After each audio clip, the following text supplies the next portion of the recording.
Hello નમસ્કાર ને હું છું તમારો પ્રિય બંટી। તો હવે જઈએ છીએ કામે।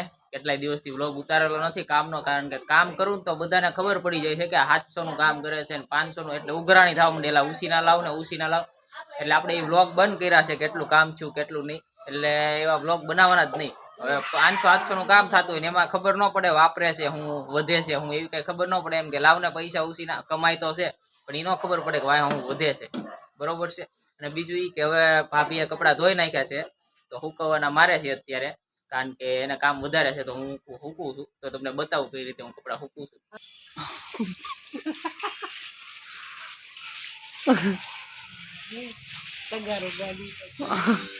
પછી હીરાબાન બતાવી દેજે, બોલે ને એટલે એનો અવાજ આવી જાય।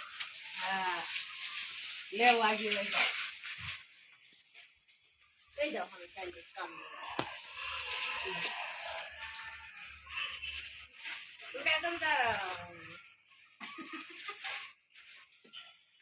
આવડે તમને કપડા હુકવતા આપણને આવડે, જો આપણે હાથે ધોતા હો, પણ વચ્ચે હાથ ભાંગ્યો હતો ને તો પછી ભાભી માથે નાખી દીધું, હજી ધોવે છે વરદી, પેલા હું ધોતો કપડા કચરા પોતા બધું। કામ ન હોય તો મારે બેવાનું જ હોય ને, કામ હોય તો જવાનું।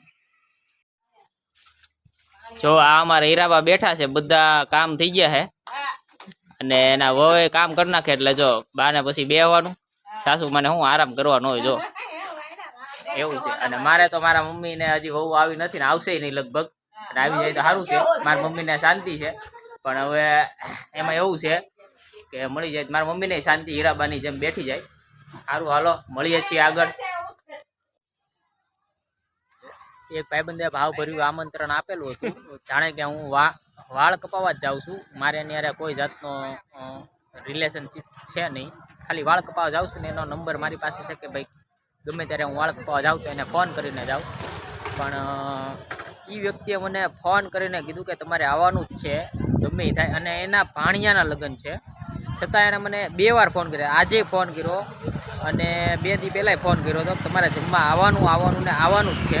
એટલે આપણે હવે જવું જ પડશે, કારણ કે એમાં નહીં હાલે, એટલે આ બાજુનો ઓર્ડર પડે તો મેં કીધું જમવા જાઉં, પણ આ બાજુનો ઓર્ડર પડ્યો છે કાળિયાબીડમાં, તો આપણે એના ભાણિયાના લગ્નમાં જમવા જઈએ છીએ। ભાણિયાને તો ઓળખીએ છીએ પણ એટલી બધી ખાસ નહીં, પણ આપણે તો એ મિત્ર છે એટલે એના હિસાબે આવવું પડે। પણ આમંત્રણ જે આપ્યું ને ફોન કરીને એ જ જે મહત્વનું છે, આ જ પ્રેમ છે, આને જ પ્રેમ કહેવાય ભાઈ।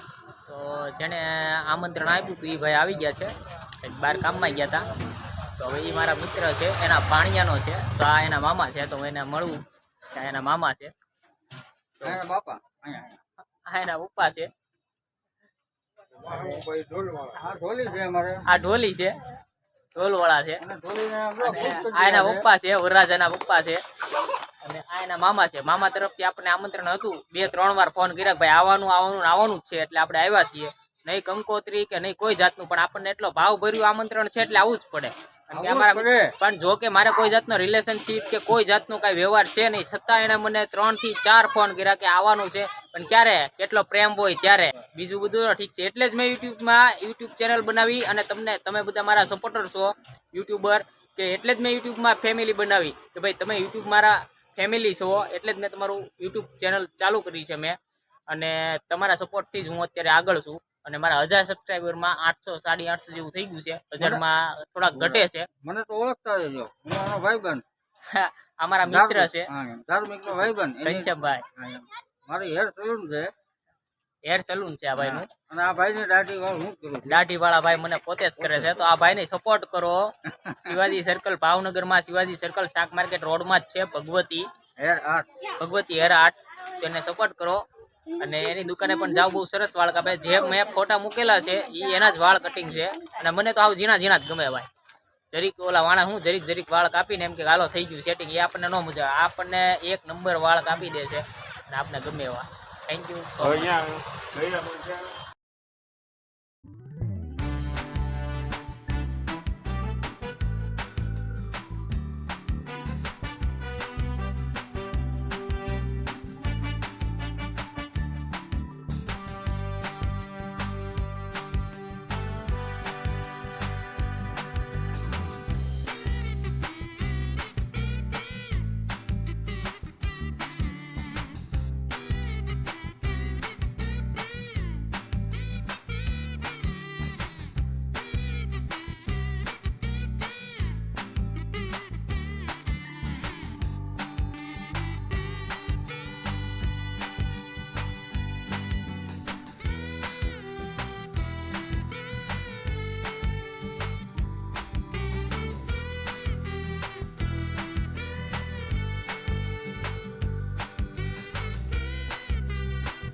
આપણે મસ્ત મજાનું જમી લીધું છે, પરબારું કરી લીધું છે. ચાંદલો બાંદલો કાંઈ કરવાનો આવે એમ છે નહીં, કારણ કે આપણા મિત્ર છે, તો કે ચાંદલો કરવાનો આવે તો કાંઈ વાંધો છે નહીં. આપણે કાંઈ ચાંદલો કરવાની ના પાડેલી છે, એટલે એવું કાંઈ આવે નહીં.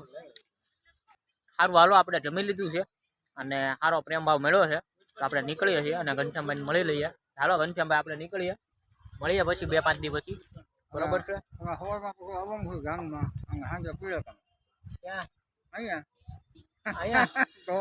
જો આવો પ્રેમ ભાવ હોવો જોઈએ કે ભાઈ ફુલેકામાં આવવાનું છે, હવારમાં ચાંદમાં આવવાનું છે, નથી કંકોત્રી કે નથી રૂબરૂ ઘરે આવ્યા, એવું આપણે કાંઈ જોવે જ નહીં. પણ ખાલી આવો પ્રેમ ભાવ હોય ને તોય છતાં આપણને એમ લાગે કે લાગણીથી કે આપણને કીધું છે. એટલે એક જ ફોન આવ્યો હતો અને પછી અત્યારમાં 2-3 ફોન આવ્યા કે ભાઈ કેમ નથી આવ્યો. તો આજે ભાઈબંધના લગ્નમાં જઈએ એવા ફુલેકામાં જવાનો ટાઈમ નથી, કારણ કે ઓર્ડર છે એટલે ફુલેકામાં નથી ગયો. અને બીજું એ કે અત્યારે ઊભા છીએ, ઓર્ડર નથી, પણ ફુલેકું પૂરું થઈ ગયું હોય, કારણ કે વાગી ગયા છે 9:30-10, એટલે બધા જોવાય નહીં. પણ જોઈએ છીએ અને અમે બધા ઊભા છીએ. જો આ બધા અમારા મિત્ર છે, ઓર્ડરની વાટે ઊભા છે.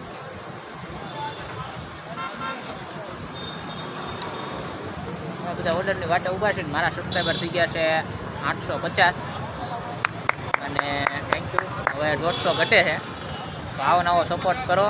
અને જેવો મને શોર્ટ વિડીયોમાં સપોર્ટ કરો છો, કોમેડી વિડીયોમાં સપોર્ટ કરો છો, એવો જ મને મારા વ્લોગમાં સપોર્ટ કરો. અને આગળ જતાં આપણે આવા સારા સેવાકીય કામ કરવાના છે. Thank you so much. તમે જ મારી ફેમિલી છો. તમારા 5 મિલિયન સબસ્ક્રાઇબર જોવે છે. Thank you. 5 million subscriber.